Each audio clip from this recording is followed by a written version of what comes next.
for today's video, inuulan po tayo. Yeah, we have to. That's my umbrella. Dito po tayo ngayon sa kahabaan ng charot. Kahabaan ng Marinduque, charot. But we have to. Lahat naman ng tao dito nagpapayong. Grabe, maulan-ulan. Kaya ang lungkot. Pero okay lang. Tuloy pa rin natin ang mga lakad na to. Ito kayo, be? Grabe ang ulan, guys. Napabili kami ng payong. Ng payong. Dalihan mo, Dad. Kuha ka na rin ng sunscreen sa likod dito. Nasa donkey tayo, guys. So magkalat. Ay, hindi mo ito plastic kayo na yan. Ay, oo, dito. Lagyan mo sa bag ko. Yan. Gamitin ko muna yung payong na. Ito na yung payong. Magamitin mo na. Mulan. So, dito muna kami, guys. Pero sumama ang panahon, kaya tayong din ang katapat. Akala ko pa naman sa Pilipinas lang naulan. Dito rin pala. Sa donkey kami, guys. Ang lapit lang sa hotel ko. Yan. Maganda kaya ang payong nila. Nahaks. O, diba? Parang ang laki ng... Parang ang liliit natin. Yung payong natin ang laki. Gusto ko sana yung clear na payong. Kaso, ang laki. Paano ko dadalhin? Masakit sa dibdib, maiwan. Hindi ko siya magagamit. Yan na lang folding para mabigay ko kay nanay kasi mahilig sa payong yun dahil bilang gala. Bilang gala. So, pupunta kami ngayon sa train station going to Shibuya. Parang kailan ako sa Shibuya, Dad, kung maulan. Ganda rin ang humid ang weather dito ngayon kahit, ayan o, we have to go to Parco first. Kasi nandyan yung Onitsuka, ha? Ito guys, yung Parco Mall. Lapit lang sa amin. Ayan, may train station. Diyan tayo napunta kahapon, di ba? Dito inikot-ikot namin to, pabalik-balik kami dito kahapon sa sobrang hindi namin makita yung hotel. Tapos yung pala, ay, yan. Nandito lang pala siya sa mga gilid-gilid, sa mga gedli-gedli. Yan si Yorme. Ganito kami kahapon, ganyan kami, naglalakad kami. Imagine yung 4 na luggage na naman kahapon. Yan, lahat din sila nagmamadali, guys. Grabe din tao dito. Ang dami. Sabi ko, Diyos ko, sa mundo ng buong mundo talagang hindi mo mawari kay daming tao sa lahat ng country, no? Normal dito maglakad ka na may dalang luggage.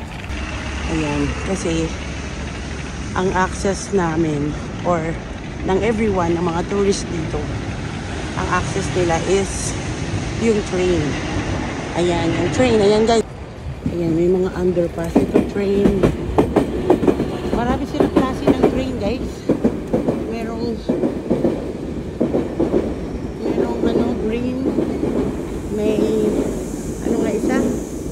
Yung mabilis. Daddy? Bullet train. Walang choo-choo train. Ano, malinis yung underpass nila. Diba, dito wala nagtitinda ng mga truselas. Sarado pa, so nag-aantay tayo lahat dito. Meron pang 4 minutes. 10:56 pa lang. Si Shinjuku, ito si Jinjuku. Ito yung Sunduko. kung may Shinjuku, ito Sunduko. Ito siya, guys. Parco Mall. Ayan, marami. May Iba yung tela. Yeah, of course. Ibang quality ng Japan. Mga B, ito na yung literal na Japan. Sagot sa kahirapan. O, diba? Nandito na tayo sa Japan. Sagot sa kahirapan. Yan ang aking word of mouth. Puro Japan. Lagay mo sa plastic para hindi ano yung doon siya Uy, baka yan dyan yung gamit ko isa. So ito na nga mga nakakat kami. Pero nakalagay din. Ha? Oo, Toby. Tower Records. Nakalagay doon. Yung ating paakyat is puro escalator. Pababa. Good luck. All hagdan. Wala akong kailangan dito. I need sapatos. Asan ka na ba? Onitso ka. Ayan. Yung kita mo yung all na yan. Yung ALL na yan. Matabi niyan may mga sapatosan. Sabi, bakla kagabi. Ayan ang Tower Records. Wala, puro tower. Ika nga nila, paakyat escalator, pababa, hagdan. Nasa 5th floor na kami. Kamusta naman ako? Grabe na yung yung lusaw ng tabako dito, guys. Ayan, sports. Awa ng Diyos, guys. Sabi ka kanina elevator. Ito sa kanan ko, wala talaga. Magtitiis ako dito paglakad. Ayan. Elevator. So, pupunta na tayo sa main. Diba? Sabi lalabas tayo ng mall, tapos main. Doon na kami. Init talaga dito, guys. Para rin talaga siyang Pilipinas. Pero mas mainit sa Pinas. Let's go! Check on New Balance, Dad. Check on New Balance. Ayaw mo? Ayan. So, ito yung main.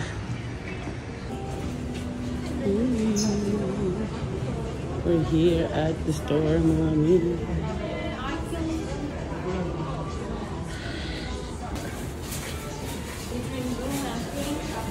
This is all the new ones, guys. This one.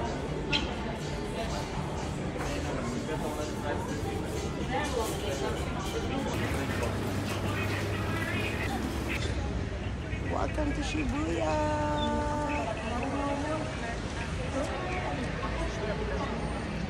Shibuya. Shibuya Market. Ayan, kasabay tayo lang sa Agos ng Tao.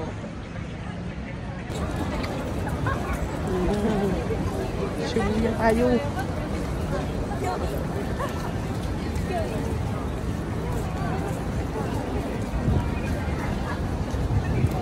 Dad.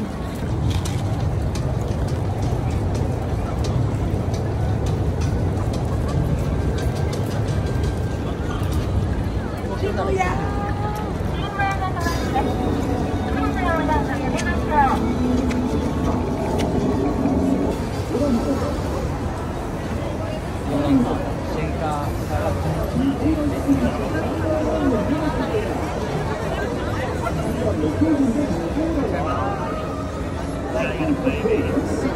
Ayan yung Shibuya Crossing, guys. Ayun. And pasok tayo dito sa street na to. Yan, maraming pwedeng makainan. Like there. Hindi tayo nang pwedeng. Uy. Dami, oh.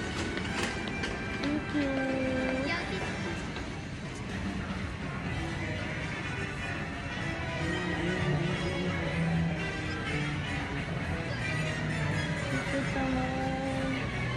Pero hindi sila dito mga Hello Kitty. Ang daming pwedeng mabili. Diyos ko, ang sakit sa ulo.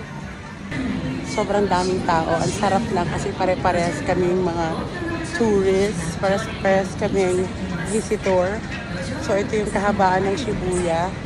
Papasukin natin siya. Ang daming vlogger. Everyone is nagbi-video, nagpi-picture. Sobrang busy ng lugar na to, guys. Ayan. I'm so happy. Ang daming vlogger, nakakatuwa. Sana makakita tayo dito ng mga isa sa pina-idol natin. Mukbang tayo ng McDo dito sa Japan. Sabi ni Daddy, unang kagat niya, ang sarap. Sarap pa, Dad? Iba yung lasa. Hindi siya regular. Same sa atin. Ito, ba yung baka nila? Ang masaklap, sabi ko kasi mahilig akong kumain ng kumakain ng french fries na walang mayonnaise. Hindi ka lang yun naiintindihan. Dinamitan niya ako ng April Boy. Sabi ko, mayonnaise? No, mayonnaise. Sabi mo, no, sabi niya kasi no mayonnaise yun. Kaya nga, gusto ko naman ng mayonnaise. Hindi ako makain na walang... Tikman na natin. Kanilang double cheeseburger. Usually, kinakain ko ito lagi. Walang pickles. Now, I will try with pickles.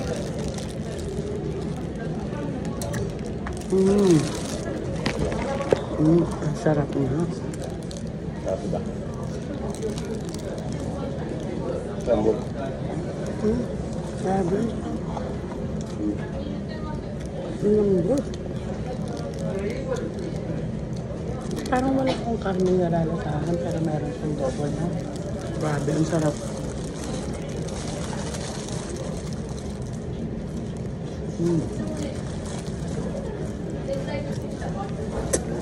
Kahit saan talaga ang McDo eh. Pero mas masaya ako kung may mayonnaise to.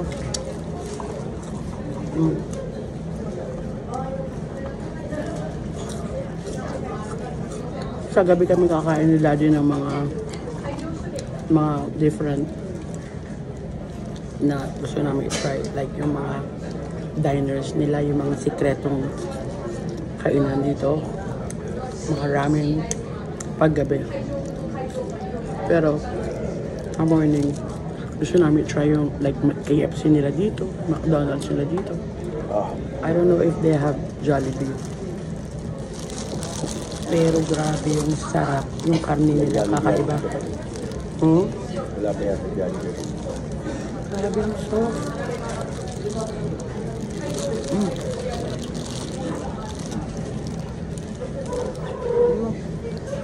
Halos hindi mo malasahan yung double. Pag kinakagat mo, ang soft ng karne.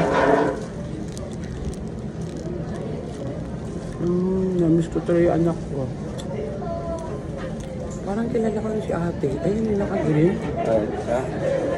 Parang kilala ko. Sila. Yung naka-green, ayun parang taga-Canada. Ang Pilipino nga. Oo, di ba? Guys, may nakikita ko dito. Ang dami. Ang daming Pinay. Ang daming tourist talaga dito. Ito guys yung kaharap namin. Kahit ako sa inyo yung Shibuya Crossing naka-konektado dito. Ayan yung crossing. Busy guys.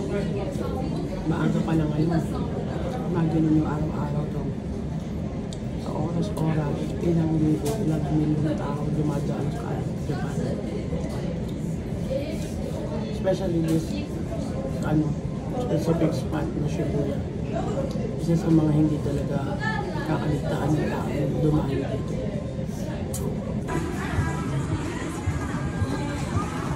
Saan tayo? Taas tayo? Wala na. Okay. Hanap tayo ng... Lahat ng mga tao dito guys busy. Busy din. Lalo ng mga rush hour, busy din. Daming taong sabay-sabay lang silang nagtatawiran na yan. Daming mga small street na mga may mga bar. Okay. Yan. Dito din, sinusunod din nila ang pedestrian dito guys. Kikita nyo ba yun? Yung building na yun is Donkey. Up to 4th floor. 4th or 5th? Hanggang 5th floor yung... Ayan yung 7-Eleven. Daming pwedeng option. Daming pwedeng puntahan. Na lang yung bahalang mag-decide kung saan ka kakain. Kasi ang daming competition. Grabe. Sobrang dami. Wala kami maisip na kainan. Parang ito yung Grab. Baka. No? Baka. Yan. Kasi dito nakapwesto lahat yan, no? Marami din. Ito yung nakita namin medyo okay. So dito tayo papasok. Ano ba? Hindi sa kalakuan sa atin. Ano sa atin? Yung raminan. Maliit lang.